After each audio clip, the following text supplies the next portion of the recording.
चल हल्ला नहीं करो, आ जाओ। तो हम लोग परिमेय संख्या के 3 प्रकारों का जो नाम जाने, तो उन तीनों का व्याख्या समझ लेते हैं परिभाषाओं के साथ। क्या चल, पहला बोला है धनात्मक परिमेय संख्या किसे कहते हैं? सभी नहीं करो।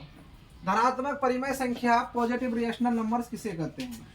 तो वैसी परिमेय संख्या जिनके अंश और हर, जिनके अंश और हर दोनों क्या हो, धनात्मक संख्या हो, या फिर दोनों ही क्या हो, ऋणात्मक संख्या। दोनों अंश और ऋणात्मक होना चाहिए, माइनस माइनस होना चाहिए, या फिर अंश और हर दोनों क्या होना चाहिए, धनात्मक अर्थात पॉजिटिव संख्या। धनात्मक समझता है ना सर, जिसके आगे माइनस नहीं रहता उसको धनात्मक कहते हैं। समझ में आया ना? जैसे 5/7, देखो यहाँ भी प्लस है, यहाँ भी प्लस है, इसको धनात्मक संख्या कहते हैं, धनात्मक परिमेय संख्या है। उसके बाद -8, अंश में भी माइनस और हर माइनस में 9, ये भी माइनस संख्या है, दोनों जगह माइनस है। तो माइनस माइनस कट जाएगा तो क्या हो जाएगा, प्लस हो जाएगा। तो ये भी क्या हो गया, धनात्मक परिमेय संख्या है। 11/8 भी धनात्मक परिमेय संख्या, 9/4 भी क्या हो गया, धनात्मक परिमेय संख्या। तो वैसी परिमेय संख्या जिनकी हर और अंश दोनों धनात्मक हो, या फिर दोनों ही क्या हो, ऋणात्मक हो, ऋणात्मक हो या फिर धनात्मक हो, ऐसी संख्या को ही क्या कहते हैं, बोलो क्या कहते हैं, धनात्मक परिमेय संख्या, धनात्मक परिमेय संख्या कहते हैं। क्या कहते हैं, धनात्मक परिमेय संख्या कहते हैं। ठीक है, इसमें टाइम कम लगता है, वीडियो में भी कम लगता है। ठीक, उसके बाद जो है हम लोग पढ़ेंगे दूसरा, ऋणात्मक परिमेय संख्या। ऋणात्मक परिमेय संख्या किसे कहते हैं, ऋणात्मक परिमेय संख्या किसे कहते हैं? तो वैसी परिमेय संख्या जिनके हर या अंश में से कोई एक, अंश या हर में से कोई एक ऋणात्मक हो, कोई एक संख्या क्या हो सर, माइनस, वैसी परिमेय संख्या को हम लोग ऋणात्मक परिमेय संख्या कहते हैं। क्या समझ में आ गया ना? वैसे परिमेय संख्या जिनका अंश एवं हर में से कोई एक, अंश या हर में से कोई एक ऋणात्मक हो, क्या हो, ऋणात्मक हो, उसी को हम लोग क्या कहते हैं, बोलो, ऋणात्मक परिमेय संख्या। देखो तो माइनस, हर नहीं, अंश माइनस में है, हर प्लस में है। 8/9 हर माइनस में है, ये माइनस में है। 9/8 माइनस में है। 11/7 माइनस में है। ये सब ऋणात्मक परिमेय संख्या के उदाहरण है। क्या है, ऋणात्मक परिमेय संख्या के उदाहरण है। समझ में आ रहा है कि नहीं रे तनोवा? हाँ ठीक, ध्यान से समझना है। अब तीसरा पढ़ेंगे हम लोग। तीसरा, इसको प्लस, इसको माइनस, और तीसरा होता शून्य परिमेय संख्या। शून्य परिमेय संख्या कैसे कहते हैं? वैसी परिमेय संख्या जिनके अंश शून्य हो, जिनके अंश शून्य, हर नहीं, अंश शून्य हो, उसे क्या कहते हैं? शून्य परिमेय संख्या कहते हैं। क्या कहते हैं? शून्य परिमेय। देखो तो यहाँ देखो तो एग्जाम्पल में लिए हैं 0/3 शून्य परिमेय, 0/-5 शून्य परिमेय, 11/0 ये भी है जो है ना, क्या है, शून्य परिमेय संख्या है। तो शून्य परिमेय संख्या हम लोग परिमेय संख्या 3 प्रकार से पढ़े, 3 भागों में बांटे। धनात्मक परिमेय संख्या, ऋणात्मक परिमेय संख्या, शून्य परिमेय संख्या। एक पढ़ेंगे सर हम लोग समतुल्य परिमेय संख्या पढ़ेंगे। क्या पढ़ेंगे? समतुल्य परिमेय संख्या पढ़ेंगे, जिसको बोलता है इक्विवेलेंट रेशनल नंबर्स। ठीक है, एक पढ़ेंगे हम लोग समतुल्य। समतुल्य परिमेय संख्या का अर्थ क्या होता है?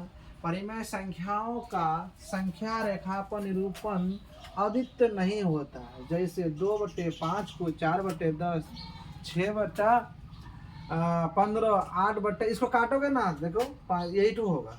इसको हम लोग लिखे हैं, ऊपर से 2 से गुना किए, इसको 3 से गुना किए, इसको 4 से गुना किए। देखो 4/, यही संख्या को हम लोग इस तरह सजाएं, 3/15, 20 10/25 इत्यादि के रूप में लिखा जा सकता, इत्यादि के रूप में लिखा जा सकता। इस प्रकार की परिमेय संख्या, इस प्रकार की परिमेय संख्या को हम लोग समतुल्य परिमेय संख्या कहते हैं। क्या कहते हैं हम लोग?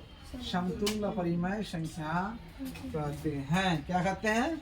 समतुल्य परिमेय संख्या कहते हैं। क्या समझ में आ रहा है कि नहीं? कि नहीं आ रही है जी शरीफा? समझ में आ रहा है शरीफा को? क्या समतुल्य परिमेय संख्या कहते हैं। तो पहला क्या पढ़े हम लोग? धनात्मक परिमेय संख्या। दूसरा क्या पढ़े? ऋणात्मक परिमेय संख्या। तीसरा क्या पढ़े? शून्य परिमेय संख्या। अब पढ़ रहे हैं हम लोग समतुल्य परिमेय संख्या। अब समतुल्य के परिमेय संख्या को हम लोग इस तरह से समतुल्य कर सकते हैं। 4/10 6/15। इसको काटोगे ना तो फिर यही आएगा। अच्छा हमको एक बात बताओ, 10/7 को हम ऐसे लिख सकते हैं? 20/14 लिख सकते हैं? क्यों ना लिख सकते हैं? देखो काटोगे तो फिर वेट होता आएगा। 60/21 लिख सकते हैं, 80/28 लिख सकते हैं। तो इस तरह से हम लोग कर सकते हैं। तो इसी को समतुल्य पर अब पढ़ते हैं हम लोग परिमेय संख्या का मानक रूप। यहाँ क्या पढ़ेंगे? परिमेय संख्या का मानक रूप। परिमेय संख्या का मानक रूप standard form of a rational number. Standard form of a rational number. कोई परिमेय संख्या p/q तथा तभी अपने मानक रूप में कही जा सकती है जब q बराबर 0 हो ना हो, q का मान 0 कभी ना हो, तथा p एवं q में अतिरिक्त कोई उभयनिष्ठ गुणनखंड ना हो। कोई उभयनिष्ठ गुणनखंड जैसे 2/3, 3/5, 7/11 का कोई उभयनिष्ठ गुणनखंड नहीं है इत्यादि अपने मानक रूप में है। इत्यादि अपने इत्यादि अपने मानक रूप में है। फिर से इसको समझ लेते हैं। जैसा कि उसका कोई भी उभयनिष्ठ गुणनखंड नहीं होना चाहिए। जैसे कि इसका उभयनिष्ठ गुणनखंड ये सब है और यहाँ इसका उभयनिष्ठ कोई भी गुणनखंड नहीं है।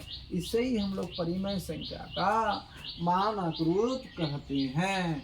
समझ में आया ना? क्या कहते हैं? मानक रूप कहते हैं। क्या समझ में आया जी? देखो बार बार समझा रहे हैं। परिमेय संख्या हम आज तुम लोग को पढ़ाएं, परिमेय संख्या का क्लास लिए आज। तो तुम लोग बताओ परिमेय संख्या में कोई दिक्कत हुआ? आज क्या स्टार्ट किए? भिन्न संख्या किसे कहते हैं? परिमेय संख्या किसे कहते हैं? परिमेय संख्या को p/q के रूप में व्यक्त किया जाने वाला संख्या को ही हम लोग क्या कहते हैं? परिमेय। जिसको p/q के रूप में व्यक्त किया जाता है उसे परिमेय संख्या कहते हैं। परिमेय संख्या के प्रकार पढ़े। परिमेय संख्या के प्रकार में क्या पढ़े? धनात्मक परिमेय संख्या, ऋणात्मक परिमेय संख्या, शून्य परिमेय संख्या पढ़े।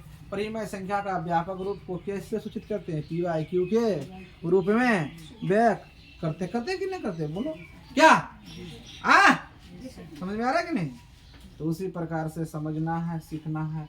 अभी तक क्लास 9 का दूसरा क्लास है। क्या है? दूसरा क्लास है। धीरे धीरे क्लास आगे बढ़ रही है कि चल उतार।